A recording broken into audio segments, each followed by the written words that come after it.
నాగర్ కర్నూలు బరిలో ఉంటా బీఎస్సీ రాష్ట్ర అధ్యక్షుడు ఆర్ఎస్ ప్రవీణ్ కుమార్ కల్వకుర్తి టౌన్ నాగర్ కర్నూలులో లోకసభ నియోజకవర్గం బరిలో తాను పోటీలో ఉంటానని బీఎస్సీ రాష్ట్ర అధ్యక్షుడు ఆర్ఎస్ ప్రవీణ్ కుమార్ తెలిపారు. కరెక్ట్ చెప్తున్నారు. నాగర్ కర్నూలు బరిలో ఆర్ఎస్ ప్రవీణ్ కుమార్ గారు తన ఉద్యోగం మంచి బ్రహ్మాండమైన ఎస్పీ పోస్టును వదిలివి ఈరోజు మనం ఉమ్మడిగా ఉన్నప్పుడు ఏపీలో తర్వాత బ్రహ్మాండమైన ఎస్పీ పోస్టును వదులుకొని ఈరోజు తెలంగాణ బైఫర్కేట్ అయిన తర్వాత రాష్ట్రం గురించి తర్వాత స్టూడెంట్స్ గురించి చాలా కష్టపడి ప్రతి విషయంలో ఈయన ముందున్నారు.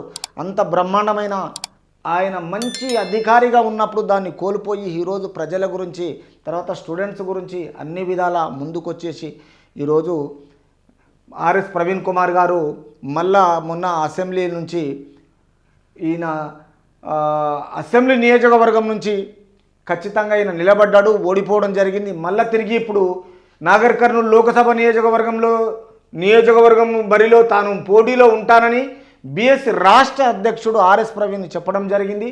ఈ విషయంలో నాగర్ కర్నూలు నియోజకవర్గం సన్నాహక సమావేశంలో ఆయన మాట్లాడుతూ ఇప్పటికే పార్టీ కార్యకర్తలన్నీ ప్రజలు పోటీలో పడుతున్నారు, తాను ఆ ప్రాంత వాసనే కాబట్టి నేను అక్కడి నుంచే నిలబడతా అనేసి ఖచ్చితంగా చెప్పడం జరిగింది.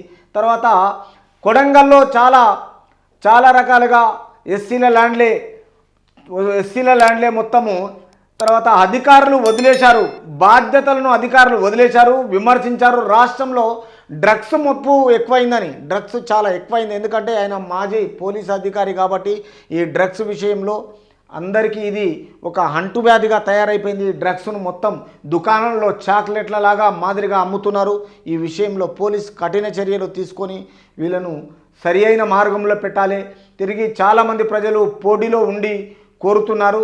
తను ఆ ప్రాంతవాసినే కాబట్టి కొడంగల్ అభివృద్ధి కోసం సేకరించే భూములుగిన పూర్తిగా ఎస్సీలకు సంబంధించినవి, అవి కేవలం ఎస్సీల భూములే అభివృద్ధికి పనికొస్తాయా, మిగతాయి రావా? ఈ ఎస్సీలది ఒకటి, ధరణి ఒకటి, ఈ చాక్లెట్ల విషయంలో. తర్వాత ఈయన లోకసభ నియోజకవర్గం నుంచి ఆ ప్రాంత నివాసి కాబట్టి ఈయన లోకసభ నుంచి ఆర్ఎస్ ప్రవీణ్ కుమార్ గారు నిలబడడం జరుగుతుంది. కాబట్టి ఈ విషయంలో గమనించి ఈయన మంచే చేస్తాడు కాబట్టి చెడు చేయడు. కొన్ని పుట్టగొడుగు ఛానల్ ఈయనకు అగనిస్ట్గా మాట్లాడి ఈయనను బ్లేమ్ చేయడం జరిగింది. ఆయన బ్రతకాలనుకున్నప్పుడు బ్రహ్మాండమైన పోస్టును వదులుకొని ఈరోజు రాష్ట్ర ప్రజల గురించి, వాళ్ళ క్షేమం గురించి, వాళ్ళకు మంచి చేయాలనే తత్వంలో వచ్చి ఈయన ఈరోజు కరెక్ట్గా లోకసభ నియోజకవర్గంలో తాను పోటీలో ఉంటానని చెప్పి బీఎస్ రాష్ట్ర అధ్యక్షుడు ఆర్ఎస్ ప్రవీణ్ కుమారుడు చెప్పడం జరిగింది.